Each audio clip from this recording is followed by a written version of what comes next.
দুনিয়ার কোনো ক্ষেত্র আমাকে বলে, কেননা আমি রাবেয়ার বসরি বাড়ি দেখছি 6 বার, বিদায় আমি যাকেই দেখছি রাবিয়ার বাড়ির নিচে দাঁড়ায় তাকাইতেছে রাবেয়ার বাড়ির দিকে, অনেক বেশিরভাগের চোখের ভিতরেই দেখছি পানি ঝরতেছে। জিজ্ঞেস করে দেখছি তুমি কাঁদো কেন? বলছে রাবেয়া কৃত দাসী হয়ে যদি এত বড় জীবনকে মর্যাদাবান বানাইতে পারে, আমার ভিতর চিৎকার দিতেছে, এই জন্য চোখে পানি আসতেছে যে রাবেয়া তুমি কোথায়? আমি একজন স্বাধীন মানুষ হয়ে আমি কোথায়? একজনও পাই নাই বেলাল রাদিয়াল্লাহু তাআলা আনহু বাড়ির নিচে, যে ওই ঝুপড়ি দেখছে আর চোখে পানি আসে নাই, চোখ অশ্রু সিক্ত হয় নাই, ঝরঝরে পানি পড়ে না, এরকম একজনও পাই নাই। জিজ্ঞাসা করছি কাঁদো কেন? বলছে এই বাড়ি দেখা কাঁদি। আরে বাড়ির ভিতরে কান্নার কি আছে? বাড়ি দেখা না, বাড়িওয়ালার কথা মনে করা, যে বেলাল কোথায় আমি কোথায়, বেলাল কোথায়। ফেরাউনের কৃতদাসীর কবর দেখা হাজারো মানুষ প্রফুল্ল হয়, আবার চোখের পানিও ছড়ায়। ডেলি হাজারো মানুষ যায়, ডেলি অ্যাড্রেস আমি দিতে পারি, ডেলি যায়,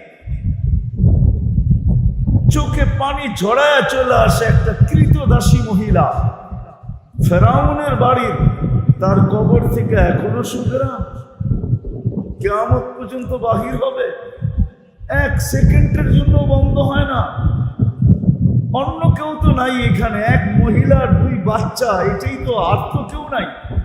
2টা বাচ্চা, হাড্ডি মাংস, আর এক মহিলার হাড্ডি মাংস, সুতরাং এখনো।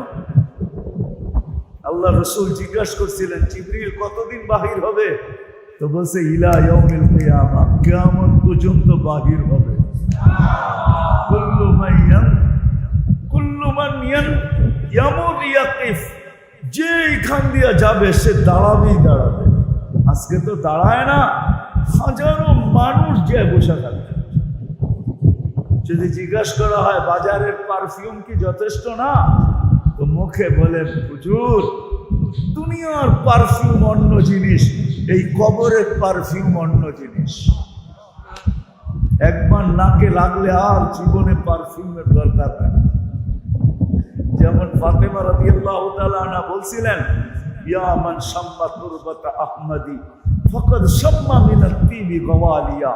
আল্লাহর রাসূলের কবরের মাটি ঘ্রাণ একবার যে নাকে গেছে, ওর দুনিয়াতে থাকা অবস্থায় কোনোদিন সুঘ্রাণের প্রয়োজন হবে না। হ্যাঁ সত্য, এটা মানেন না আপনি? চলেন তাহলে একটা শুনায়া দেই।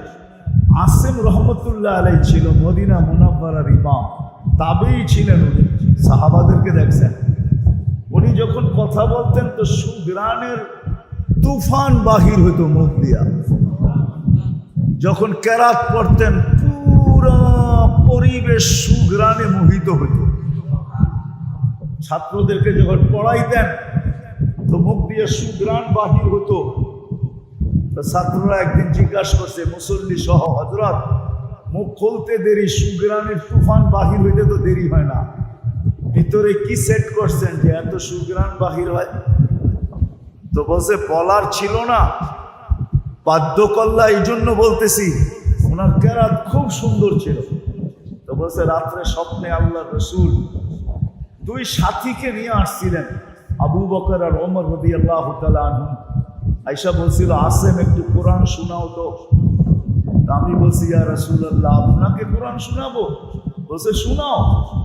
বলে আমি যখন কোরআন শুনাইতেছিলাম শেষ হইল, তখন আল্লাহ রসুল বলছে হা করো। আমি হা করছি।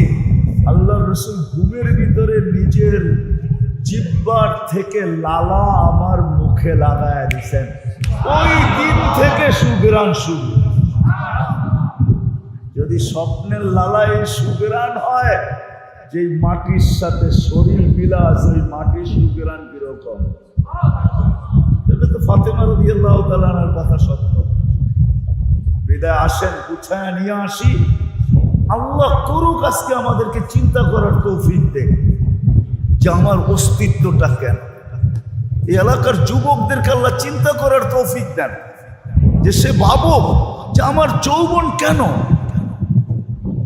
নারী ভাবুক আমার নারীত্ব কেন, পুরুষ ভাবুক আমার পুরুষত্ব কেন। কেন আল্লাহ অস্তিত্ব দিলেন আমার? জীবন কি কাটায় যাওয়া না গড়া যাওয়া? কোনটা উদ্দেশ্য?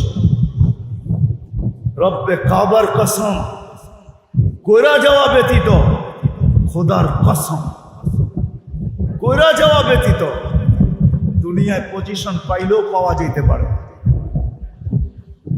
দুনিয়ায় পজিশন পাইলেও পাওয়া যেতে পারে, কিন্তু রব্বে কাবার কসম, যে আল্লাহ সৃষ্টির শ্রেষ্ঠ হিসাবে আমাদেরকে অস্তিত্ব দিয়েছেন, ওই আল্লাহর কাছে পজিশন পাওয়া যাবে না।